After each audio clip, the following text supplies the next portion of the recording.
Hello students, we are studying about the breeding methods in self-pollinated crops, and we have studied about the plant introduction, the selection processes, likewise pure line selection and mass selection, and nowadays we are studying about the hybridization breeding techniques which we can implement in the different crops. So we have studied about the pedigree method, which is also responsible for the segregating population breeding method, and the today's topic is also related to the segregating population breeding method, which is the bulk breeding method. So what is bulk breeding method? So the name implies that we are talking about the seeds in bulk. ठीक है, हम इसमें जितनी भी seeds लेते हैं वो ज़्यादातर काफ़ी जनरेशन्स तक हम बल्क में सीड्स को ग्रो करवाते हैं, इसीलिए इसका नाम बल्क ब्रीडिंग पड़ा. ठीक है, पेडिग्री में हमने क्या किया था? पेडिग्री में we have maintained a record. हमने पेडिग्री में पेरेंट्स, जो भी हम पेरेंट्स का क्रॉसिंग करवाएंगे और जो भी जनरेशन आफ्टर जनरेशन हम सेल्फिंग के थ्रू जो भी सीड्स प्रोड्यूस होते हैं, जो भी प्रोजेनीज प्रोड्यूस होती हैं, उसका हम रिकॉर्ड तैयार करते हैं और देन सेलेक्शन प्रोसेस के थ्रू सुपीरियर वेराइटीज़ को हम सेलेक्ट करते हैं, इन्फीरियर वेराइटीज़ को हम रिजेक्ट कर देते हैं. ठीक है, हमने पेडिग्री में वही पढ़ा था. अभी हम बल्क में, ये डिफरेंट प्रोसेस है, डिफरेंट बहुत ज़्यादा तो नहीं है पेडिग्री से, लेकिन कुछ स्टेप्स में डिफरेंट है कि इसमें एक तो बहुत ज़्यादा लेंदी प्रोसेस है ये, क्योंकि हम इसमें 6 जनरेशन तक सिर्फ और सिर्फ बल्क मेथड में सीड्स को ग्रो ही करवाते हैं, कोई सिलेक्शन का प्रोसेस नहीं होता है. तो bulk breeding is also known as a mass method और पॉपुलेशन मेथड ऑफ ब्रीडिंग. इसको हम मास मेथड या पॉपुलेशन मेथड भी बोल सकते हैं ब्रीडिंग की. ठीक है, ये सबसे पहले यूज़ किया था निल्सन एले ने 1908 में. ठीक है, इसमें जो स्पीशीज़ हमने ग्रो करवाई थी वो बल्क प्लॉट में ग्रो करवाया था from F1 to F5 generation तक. मतलब F1, F2, F3, F4, F5 इतनी जनरेशन्स में हमने बल्क प्लॉटिंग स्पीशीज़ को ग्रो करवाया, विद और विदाउट सेलेक्शन. सेलेक्शन उसमें था और नहीं भी हो सकता था, मतलब सेलेक्शन होता भी है किसी क्रॉप स्पीशीज़ में, किसी में नहीं भी होता है. पर्टिकुलरली इसमें सेलेक्शन नहीं होता है. ठीक है, part of the bulk seed is use to grow the next generation and individual plant selection is practised in later generation. जो भी बल्क सीड का पार्ट होता है उसको हम नेक्स्ट जनरेशन में ग्रो करवाते हैं. जो प्लांट्स अपने आप को शो कर पाएंगे कि वो ग्रो कर पा रहे हैं, उनको हम सेलेक्ट कर लेते हैं, उनकी जो सीड्स मिलते हैं उसको हम नेक्स्ट जनरेशन के लिए रख देते हैं ग्रो करवाने के लिए. ठीक है, तो यही इंडिविजुअल प्रैक्टिस इसमें भी होती है कि जो भी हमें इंडिविजुअल बल्क में सीड मिलते हैं उनको हम नेक्स्ट जनरेशन के लिए ग्रो करवाने के लिए रख देते हैं, फिर उनको ग्रो करवाते हैं, फिर उससे जो सीड्स मिलेंगे हम उससे नेक्स्ट जनरेशन में ग्रो करवाएंगे एंड सो ऑन. ठीक है, तो इसका प्रोसीजर क्या है, इसमें हम कैसे करते हैं, बल्क मेथड में क्या प्रोसीजर इम्प्लाई करते हैं. तो सबसे पहले जो हमारा इनिशियल स्टेप होता है वो ये होता है कि 2 पेरेंट्स के बीच में क्रॉस करवाना. ठीक है, कोई भी सुपीरियर वैरायटी हमने ली, फॉर एग्जांपल वीट की वैरायटी, कोई भी 2 वैरायटी जो हम 2 पेरेंट्स सेलेक्ट करेंगे यहाँ पे, वो कैसे होंगे, वो कैसे होते हैं, जो जिनमें कुछ सुपीरियर क्वालिटीज़ होती हैं. ठीक है,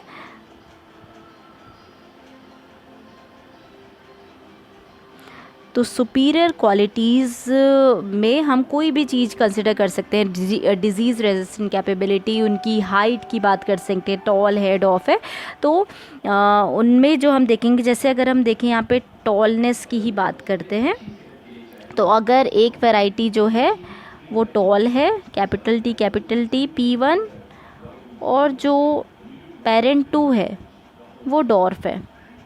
ठीक है, स्मॉल टी. तो जब हम इन दोनों के बीच में क्रॉस करवाएंगे, 2 पेरेंट्स को हमने लिया, तो हमें जो F1 मिलेगा, F1 आई थिंक सबको पता होगा ये F1 क्या होता है. F स्टैंड्स फॉर फीलियल मतलब प्रोजेनी, जो 2 पेरेंट्स को क्रॉस कर बच्चा जो हम बोलते हैं, मतलब यहाँ पे हम प्लांट्स के केस में बात करें तो प्रोजेनी बोलते हैं, और तो जो भी सीड्स हमें मिल रही हैं, जो भी प्रोजेनी बन रही है F1 में, वो फर्स्ट जनरेशन कहलाएगा ना इन पेरेंट्स का। तो ये फर्स्ट जनरेशन है। तो फर्स्ट जनरेशन की F1 की प्रोजेनी हमें क्या मिलेगी, कैपिटल T और स्मॉल t, क्योंकि यहाँ से एक t आएगा। बात की थी ना हमने 50% एक पेरेंट का आता है, 50% एक पेरेंट का आता है। तो कैपिटल T एक यहाँ से आया और एक स्मॉल t यहाँ से आया। तो प्रोजेनी में क्या जाएगा, एक कैपिटल T जाएगा, एक स्मॉल t जाएगा। तो अगर हम फिनोटिपिकली देखें प्लांट को तो क्या होगा, ये क्या होगा, कैपिटल T और स्मॉल t वाला केस क्या बनाता है, टॉलनेस होती है उसमें, ठीक है। और यहीं पे अगर स्मॉल टी होता तो वो डॉफ होता, और कैपिटल टी या फिर स्मॉल कैपिटल टी और स्मॉल टी, ये दोनों केसेस में प्लांट जो अगर हम फिनोटिपिकली देखेंगे तो वो टॉल ही होगा। फिनोटिपिकली ये बात हो रही है, ये भी आपको याद होगा, हमने डिस्कस किया था कल। फिनोटाइप मतलब फिजिकल अपीयरेंस, जो हम देख पा रहे हैं, ठीक है।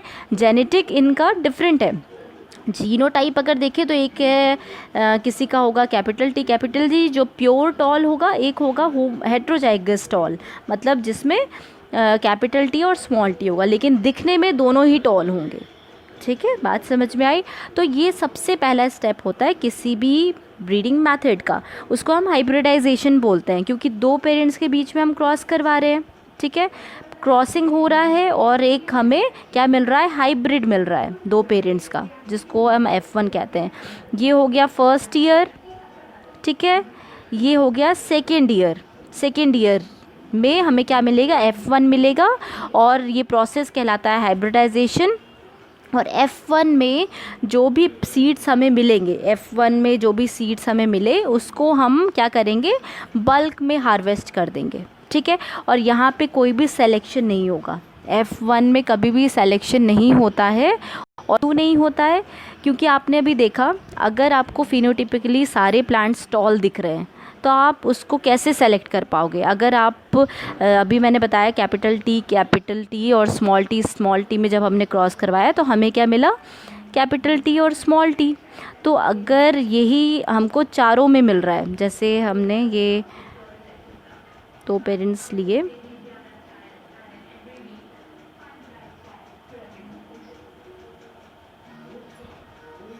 ठीक है, ये पेरेंट 1 और पेरेंट 2, इनके बीच में जब हमने क्रॉस करवाया तो एक हमें मिलेगा कैपिटल टी, एक मिलेगा स्मॉल टी, ठीक है। ये मिलेगा हमें F1 में।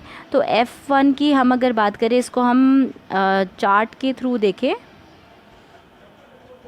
तो यहाँ पे आप लिख दो कैपिटल टी, यहाँ लिख दो स्मॉल टी, तो आपको जितने भी प्लांट्स मिलेंगे वो सारे के सारे टॉल मिलेंगे। कैसे, ऐसे देख लो, यहाँ से एक टी आया, ये स्मॉल टी यहाँ से आया, ये capital T, this small T, तो ये भी ये बनाएगा, ठीक है। फिर कैपिटल टी स्मॉल टी, ये कैपिटल टी, ये स्मॉल टी, फिर ये कैपिटल टी, ये स्मॉल टी। तो आप देख रहे हो सारे के सारे क्या है, फिनोटिपिकली क्या है, 1:1:1:1 रेशियो आ रहा है फिनोटिपिकली, ठीक है। तो इसको इसमें हम कोई भी जो साइंटिस्ट होते हैं, रिसर्चर्स होते हैं, क्या वो फिनोटिपिकली आइडेंटिफाई कर पाएंगे कि प्लांट इसमें कौन सा हम सेलेक्ट करें, कौन सा नहीं करें। तो F1 में कभी भी सिलेक्शन का प्रोसेस नहीं होता है, क्योंकि वहाँ पे आइडेंटिफाई कर पाना मुश्किल हो जाता है कि फिनोटिपिकली अगर हम देखें तो प्लांट एक जैसे ही दिखते हैं, तो वहाँ पे सिलेक्शन प्रोसेस नहीं होता है। फिर आते हैं दूसरे जनरेशन में। तो दूसरे जनरेशन में जब हम आएंगे तो हम यहाँ पे क्या करवाते हैं, F1 की ही सेल्फिंग करवाएंगे। F1 को क्रॉस करवाते हैं F1 के बाद F1 के साथ ही, तो उसको क्या बोलते हैं, सेल्फिंग मतलब उसी सीड से ही उस प्लांट को क्रॉस करवाना, ठीक है। तो हमें क्या मिलेगा, जब हमने F1 से F1 की सेल्फिंग करवा दी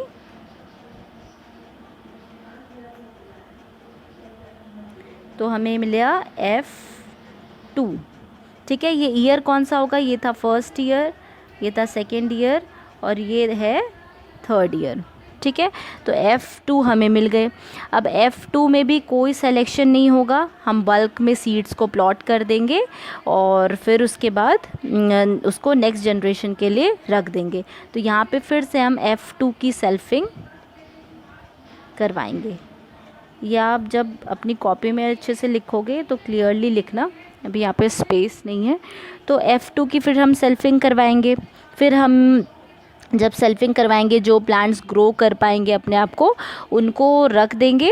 और उसके बाद फिर F3 हमें मिल जाएगा, तो उसको हम नेक्स्ट ईयर में फिर सेल्फिंग करवाएंगे F3 की। ठीक है, तो इस तरीके से हम 6 साल तक कंटिन्यू यही प्रोसेस करते हैं। ठीक है, अब हम बल्क में यही प्रोसेस क्यों परफॉर्म कर रहे हैं, ईयर बाय ईयर हम सिर्फ यही क्यों कर रहे हैं? क्योंकि हमें यहाँ पे नेचुरली सिलेक्शन को फॉलो करना है, नेचुरल सिलेक्शन फॉलो करना है। इस वजह से हम बल्क मेथड में 6 साल तक यही सेम, मतलब हम कोई इंडिविजुअल प्लांटिंग नहीं, कोई स्पेस प्लांटिंग नहीं, कोई सिलेक्शन नहीं कर रहे हैं, सिर्फ बल्क में जो हमें सीड मिल रहा है उसको हम हार्वेस्ट करते जा रहे हैं हर साल।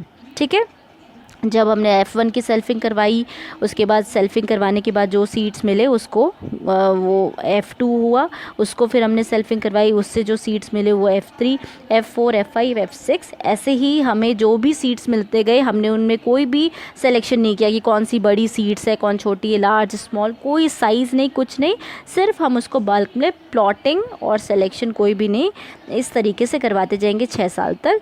और इसके पीछे का क्या था ऑब्जेक्टिव, कि हमें नेचुरल सिलेक्शन फॉलो करना है। ठीक है, अभी तक हम क्या कर रहे थे, आर्टिफिशियल सिलेक्शन फॉलो कर रहे थे, मतलब हम उसमें खुद अपने आप सेलेक्ट कर रहे थे कि अच्छा ये बड़ी हैं, इनको एक रो में ग्रो करवाते हैं, अच्छा ये छोटी सीड्स मिली, इनको एक रो में, इस तरीके से हम आर्टिफिशियल सिलेक्शन कर रहे थे। यहाँ पे हम नेचुरल, मतलब जो ग्रो कर पा रही हैं वो ग्रो कर पाएंगी, अदरवाइज़ वो एलिमिनेट हो जाएंगी, एलिमिनेट कर देंगे। तो इनके पीछे एक और मोटो ये होता है कि अगर जैसे आप सिलेक्शन, नेचुरल सिलेक्शन का अगर आपको देखना है तो आप कैसे देख पाओगे, तो आप एक पर्टिकुलर बल्क मेथड में साइंटिस्ट होते हैं, वो एक कोई भी ऑब्जेक्टिव लेके चलते हैं। अगर हम बात कर रहे हैं क्रॉप में वीट की, तो वीट में अगर देखिए डिजीज रेजिस्टेंट वैरायटी की बात करें, ठीक है, तो रस्ट अगर है, रस्ट क्योंकि सबसे वीट में, तो डिजीज़ रेजिस्टेंट में रस्ट रेजिस्टेंट वैरायटी हमें डेवलप करना है बल्क मेथड के थ्रू। ठीक है, तो हम क्या करेंगे, ये जो जनरेशन्स हैं जिसमें हम सेल्फिंग करा के, तो हर एक जनरेशन जब हमें F1 मिला, ठीक है, जब सबसे पहला प्रोसीजर हमने किया और हमें F1 मिला, उसके बाद जब हमने सेल्फिंग की तो F2 मिलने के बाद हम यहाँ पे क्या करेंगे, F1 जनरेशन में हम करवा देंगे यहाँ पे रस्ट स्प्रे करवा देंगे। ठीक है, रस्ट स्प्रे करवा देंगे, तो क्या होगा, इनमें जो वैरायटी, जो F1 जनरेशन में जो F2 की सीड्स है हमें मिली है, उनमें जो वैरायटी अपने आप को अडाप्ट कर पाएंगी, रस्ट ससेप्टेबल जो वैराइटीज़ होंगी, जो मतलब रस्ट स्प्रे हुआ है उसके बाद भी सरवाइव कर ले जाएंगी, वो होंगी हमारी सुपीरियर वैरायटी। तो इसमें हमने कुछ नहीं किया, हमने सिर्फ आर्टिफिशियल कंडीशन प्रोवाइड की है, हम आर्टिफिशियल सेलेक्शन नहीं कर रहे, हम यहाँ पे क्या कर रहे हैं, आर्टिफिशियल कंडीशन प्रोवाइड कर रहे हैं उन प्लांट्स के लिए जो कि अपने आप को उस आर्टिफिशियल कंडीशन में ग्रो कर पाए तो सेलेक्ट होंगे, नहीं कर पाए तो नहीं सेलेक्ट होंगे। और ये प्रोसेस कौन सा है, नेचुरल सिलेक्शन का। समझ में आ रही है बात, यहाँ पे हम आर्टिफिशियल कंडीशन दे रहे हैं और प्रोसेस कौन सा फॉलो कर रहे हैं, नेचुरल सिलेक्शन का। मतलब जो प्लांट रस्ट हमने स्प्रे कर दिया, ठीक है, तो हमने उन प्लांट्स को एडवर्स कंडीशन दे दी, तो वो रस्ट ससेप्टेबल वैरायटी होंगी, जो भी वैरायटी हम ग्रो कराएंगे रस्ट ससेप्टेबल होंगी, तो जो अपने आप को ग्रो कर पाई वो हो जाएंगी रेजिस्टेंट, और जो नहीं कर पाई वो सेंसिटिव होंगी। तो उसके बाद इस तरीके से 6 जनरेशन्स तक हम इसी तरीके से करते हैं। F2 से लेकर F6 जनरेशन तक हम रस्ट का स्प्रे कर देंगे, आर्टिफिशियल कंडीशन हमने प्रोवाइड करी, और जो प्लांट्स अपने आप को 6 जनरेशन्स तक, मतलब हम ये सेलेक्ट कर लेंगे कि जो लास्टली हमें 6th जनरेशन में जो हमें सीड्स मिलेंगी वो कैसी होंगी, रस्ट रेजिस्टेंट सीड्स होंगी, क्योंकि वो अपने आप को उस कंडीशन में भी ग्रो कर पा रही हैं जहाँ पे हम रस्ट का स्प्रे बार बार 6 साल तक कर रहे हैं। ठीक है, तो इस तरीके से हमने नेचुरली सेलेक्ट करी सीड्स और हमने एक डिजीज़ रेजिस्टेंट वैरायटी हम बना पाते हैं। तो यहाँ तक 6 जनरेशन तक हमने ये करके ये सफिशिएंट होता है 6 जनरेशन तक पता लगा पाना कि कोई भी वैरायटी अपने आप को अडाप्ट कर पा रही है उस एडवर्स इन्वायरमेंट में कि नहीं।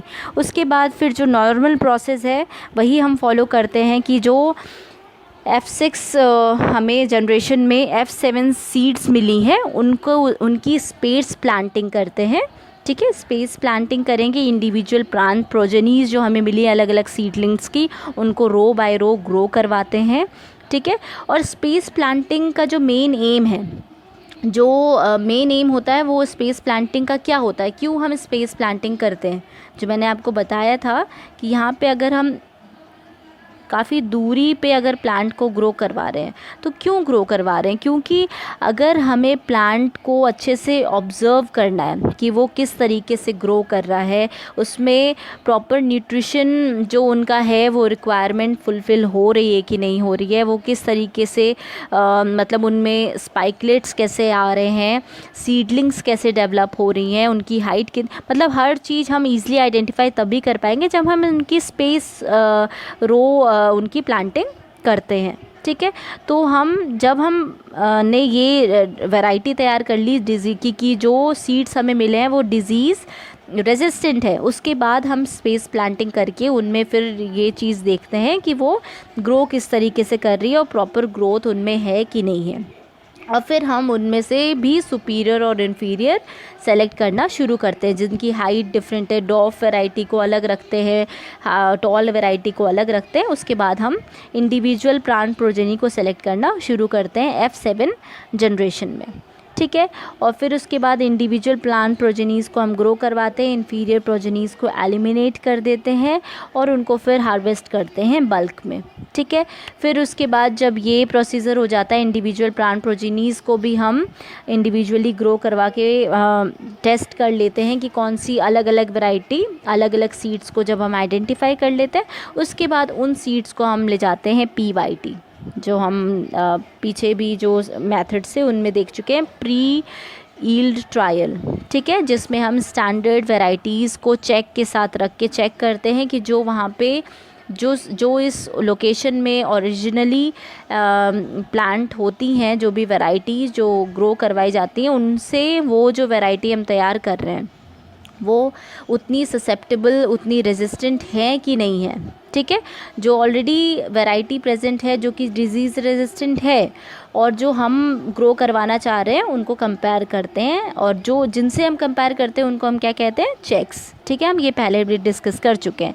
सिलेक्शन जो होता है वो ईल्डिंग पे बेस्ड होता है, ईल्डिंग ये हम पहले भी डिस्कस कर चुके हैं कि ईल्डिंग पे ही बेस्ड होता है। अगर चेक्स जो हैं उनकी ईल्डिंग ज़्यादा हो गई और जो हम ग्रो करवाना चाहते हैं उनकी ईल्डिंग कम है तो फिर वो रिजेक्ट हो जाता है। यहाँ पे हम डिज़ीज़ रेजिस्टेंट प्लांट्स डेवलप करना चाह रहे हैं तो उनमें डिज़ीज़ के बेसिस पे भी सिलेक्शन होता है। ऐसा ही नहीं कि ईल्डिंग भी अच्छी होनी चाहिए, उसके साथ साथ जो हम ऑब्जेक्टिव लेके चल रहे हैं डिज़ीज़ जैसे रस्ट रेजिस्टेंट लेके चल रहे हैं तो वो भी उनमें क्वालिटी होनी चाहिए। फिर उसके बाद जिन सीड्स ने अपने आप को PYT में भी ये दिखा दिया कि we are susceptible, we are resistant to that particular disease, तो वो जाती है मल्टी लोकेशन यील्ड ट्रायल में।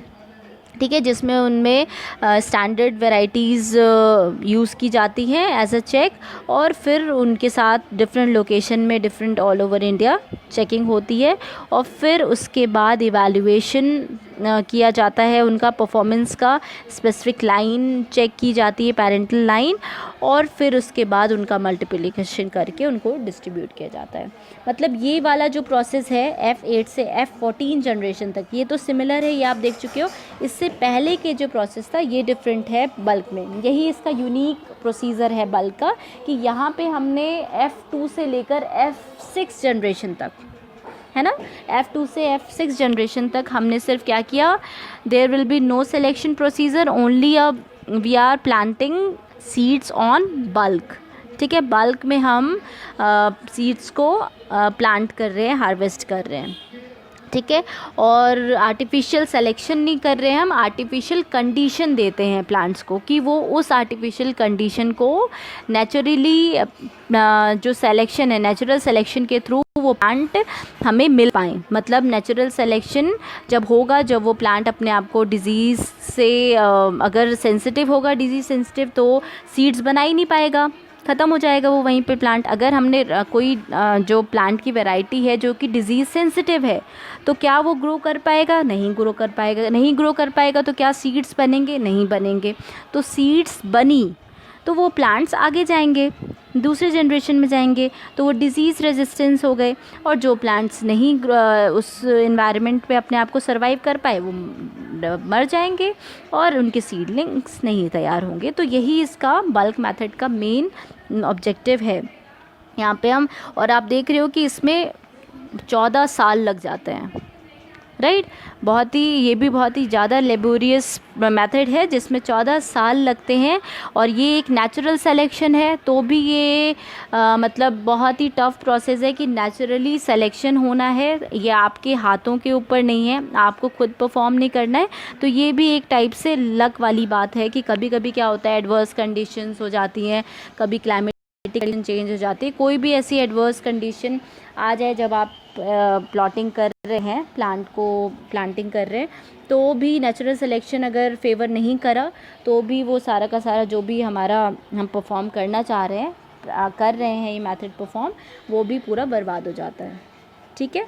और कोई भी मिक्सिंग हो गई कहीं पे सीड्स की, तो भी फिर डिज़ीज़ जो सेंसिटिव वैरायटी है बाई चांस अगर आ गई रेजिस्टेंट के साथ, तो भी जो हम सीड बनाना चाह रहे हैं वो भी नहीं बन पाती है। तो बहुत से डीमेरिट्स होते हैं, किसी भी, सारे जितने भी मेथड्स हैं इसमें डीमेरिट्स हैं, क्योंकि अगर कहीं पे भी सिलेक्शन प्रोसेस सही से नहीं हुआ तो फिर जो हमें वैरायटी चाहिए वो हमें नहीं मिल पाएगी। वैसे सिलेक्शन तभी हम बहुत सावधानी और बहुत अच्छे से करते हैं और काफ़ी टाइम लगाते हैं। जैसे MYT जो लास्ट ईल्ड ट्रायल हम करते हैं, आपको पता है कि वो 2 से 3 साल लगते हैं। और इसीलिए लगते हैं कि हम 2 से 3 साल में जो हम फाइनल ट्रायल है उसमें हम अच्छे से देख पाएँ कि ये जो सीड्स है, जिस ऑब्जेक्टिव के साथ हमने इसको ग्रो करवाया है, वो इसको फुलफ़िल कर पा रही कि नहीं कर पा रही है। और बहुत ही कम सीड्स लास्टली सेलेक्ट होती हैं और उन्हीं को फिर मल्टीप्लाई किया जाता है। ठीक है। तो ये था बल्क मेथड। ये एक ओवरऑल डायग्राम है इसका ही, मतलब जिसमें हमने वही सेम प्रोसीजर है। ये थोड़ा क्लियर था तो मैंने ये भी इसमें स्लाइड्स में ऐड कर दिया। तो इसमें भी सेम वही चीज़ है कि हमने हाइब्रिडाइजेशन किया है, F1 हमें मिला, F1 में कोई सिलेक्शन नहीं किया, बल्क में हार्वेस्ट कर दिया। फिर F2 यहाँ पे आप देख रहे हो जो पेरेंट्स में क्रॉसिंग होती है उसको हम फर्स्ट ईयर, क्योंकि पहले साल सबसे, जैसे अब मुझे अभी स्टार्ट करना है बल्क मेथड, ठीक है, तो मैंने इस साल में 2 पेरेंट्स सेलेक्ट किए, कोई भी वीट प्लांट लिया जिनमें अलग अलग डिज़ायरेबल कैरेक्टरिस्टिक्स हैं, और उनमें हमें क्या देखना है कि ये डिज़ीज़ रेजिस्टेंट वैरायटी है कि नहीं है। ठीक है। तो हमने उसको सेलेक्ट किया, तो ये 2020 ईयर हो गया, इसमें हमने हाइब्रिडाइजेशन करवाया। फिर 2021 में हमें F1 सीड्स मिलेंगी। F1 सीड्स को हम क्या करेंगे, हार्वेस्ट करेंगे फिर से बल्क में। ठीक है। बल्क में हार्वेस्ट किया हमने, उसके बाद स्पेस प्लांटिंग भी करते हैं। स्पेस प्लांटिंग हम करते क्यों हैं वो हम बता चुके हैं। प्रॉपर हम आइडेंटिफाई कर पाए उन्हें और अच्छे से हमें दिखेगा कि प्लांट किस तरीके से ग्रो कर रहे हैं कि नहीं। फिर हम उसमें अगर जो भी हमें ऑब्जेक्टिव लेके चलना है, डिज़ीज़ रेजिस्टेंट लेना है, ग्रोथ लेना है, जो भी ऑब्जेक्टिव लेके चलना है, उसको हम उस आर्टिफिशियल एनवायरनमेंट को प्रोवाइड करते हैं उस फील्ड एरिया में, और फिर उसमें देखते हैं कि वो क्रॉप स्पीशीज़ ग्रो कर पा रही है नहीं ग्रो कर पा रही है। और नेचुरली सिलेक्शन यहाँ पे होगा, आर्टिफिशियल सिलेक्शन नहीं होता है। तो इस तरीके से ये 6 साल तक चलता है। 6 साल में जो भी हमें फाइनली F6 जो सीड्स मिलती हैं उसको हम फिर स्पेस प्लांटिंग करवा के और इंडिविजुअल प्लांटिंग करवाना स्टार्ट कर देते हैं। इंडिविजुअल प्लांटिंग करवाते हैं और उसके बाद फिर हम जो भी ईल्ड ट्रायल वाले प्रोसेस है उनको परफॉर्म करते हैं। ठीक है। तो इस तरीके से ये 14 ईयर्स लेता है अपने प्रोसेस के लिए। इसमें मेरिट्स ये हैं कि ये मेथड मतलब वैसे बहुत ज़्यादा कॉम्प्लिकेटेड नहीं है, क्योंकि हम 6 साल तक तो कोई भी सिलेक्शन प्रोसेस नहीं करना है, तो जो भी सीड्स मिलते जा रहे हैं उनको आप बल्क में प्लॉट करते जाओ। उसके बाद 7th ईयर में हमें सिलेक्शन प्रोसेस करना होता है, उसमें हमें बहुत कम सीड्स मिलते हैं, तो ज़्यादा ये कॉम्प्लेक्स प्रोसेस नहीं है, प्रोसेस सिंपल है और कन्वीनियंट भी है और बहुत ज़्यादा इन एक्सपेंसिव भी नहीं है, इट इज़ इन एक्सपेंसिव। और ये एलिमिनेट करती है अनडिज़ायरेबल टाइप्स, मतलब अनडिज़ायरेबल कैरेक्टरिस्टिक्स को पूरी तरह एलिमिनेट कर देती है, और फ्रिक्वेंसी जो है डिज़ायरेबल टाइप्स की उनको इंक्रीज़ करती है बाय आर्टिफिशियल सेलेक्शन। जो हम बाद में फिर आर्टिफिशियल सेलेक्शन के थ्रू देखते हैं, उसमें जो डिज़ायरेबल टाइप्स की फ्रिक्वेंसी है उसको भी इंक्रीज़ करती है। बल्क मेथड के थ्रू हम ये चीज़ भी परफॉर्म कर सकते हैं। डीमेरिट्स बस इसका यही है कि बहुत ज़्यादा टाइम लगती है कोई भी नई वैरायटी तैयार करने के लिए, और ये सिर्फ सेल्फ पॉलिनेटेड क्रॉप्स के लिए सूटेबल है, ठीक है। और नेचुरल सिलेक्शन में also work against desirable traits. तो नेचुरल सिलेक्शन जो हम फॉलो करते हैं वो कभी कभी डिज़ायरेबल ट्रेड्स के अगेंस्ट वर्क भी कर देता है। तो नेचुरल सिलेक्शन है वो कभी कभी अनडिज़ायरेबल ट्रेड्स या डिज़ायरेबल कोई भी कभी भी किसी के अगेंस्ट भी वर्क कर सकता है। तो ये एक डीमेरिट्स में आता है बल्क मेथड के। एप्लीकेशंस इसकी क्या क्या है, हम इसको अप्लाई किस में कर सकते हैं। It is suitable for handling the segregating generation of cereals, smaller millet, grain legumes and oil seeds. ये सूटेबल है सेग्रीगेटिंग पॉपुलेशन के लिए। सेग्रीगेटिंग मतलब सेपरेट करने के लिए, कोई भी पॉपुलेशन को सेपरेट करने के लिए और उसको हैंडल करने के लिए ये सूटेबल है, जैसे कि cereals, millet, grain legumes, oil seed, इन सब के लिए।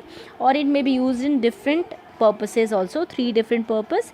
One is for the isolation of homozygous line, second is the waiting for the opportunity of selection, third is the opportunity for natural selection to change the composition of the population. तो ये 3 different purpose भी है जिसके लिए हम इसको use कर सकते हैं। और अचीवमेंट्स क्या क्या हैं, हमने बार्ली क्रॉप का एग्जांपल लिया है इसमें, कि इसमें हमने बल्क मेथड के थ्रू ही वैरायटीज़ बनाई थी। अराइवल, बीचर, ग्लेशियर, ये कुछ वैरायटीज़ हैं जो कि हमने बल्क मेथड के थ्रू डेवलप की हैं। और इंडिया में एक वैरायटी डेवलप हुई नरेंद्र राय, जो कि ब्राउन मस्टर्ड में डेवलप की गई थी by the help of bulk method, ठीक है। तो ये है बल्क मेथड, प्लांट ब्रीडिंग का एक मेथड जो कि हम अप्लाई करते हैं सेल्फ पॉलिनेटेड क्रॉप्स में। अब हम कल डिस्कस करेंगे बैक क्रॉस मेथड के बारे में, और वो भी सेग्रीगेटिंग पॉपुलेशन की ब्रीडिंग मेथड के लिए हेल्पफुल है, ठीक है। Okay, so that's all for today's video. Thank you so much.